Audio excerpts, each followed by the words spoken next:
कोल्हापूर जिल्हा बार असोसिएशनच्या कार्यकारिणी निवडीसाठी निवडणूक प्रक्रिया राबवण्यात येत असून निवडणूक निर्णय अधिकारी म्हणून ॲडव्होकेट सुभाष पिसाळ हे काम पाहत आहेत.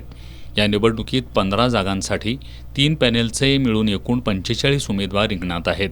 अध्यक्षपदासाठी advocate FR Patil, advocate Anandrao Jadhav आणि ॲडव्होकेट सतीश कुणकेकर हे रिंगणात आहेत. उपाध्यक्षपदासाठी ॲडव्होकेट संदीप चौगुले, तुकाराम पाडेकर, रेखा भोसले यांच्यात लढत आहे. तर सचिवपदासाठी ॲडव्होकेट प्रशांत पाटील, मनोज पाटील आणि सूर्यदीप भोसले यांच्यात लढत होणार आहे.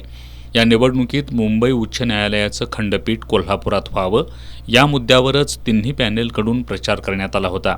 या निवडणुकीसाठी आज सकाळी 9 वाजल्यापासून मतदान प्रक्रियेला प्रारंभ झाला.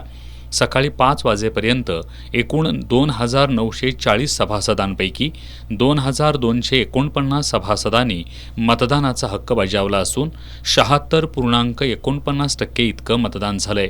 दरम्यान सायंकाळी 6 वाजल्यापासून मतमोजणीला सुरुवात झाली असून आज रात्री उशिरा याचा निकाल अपेक्षित आहे.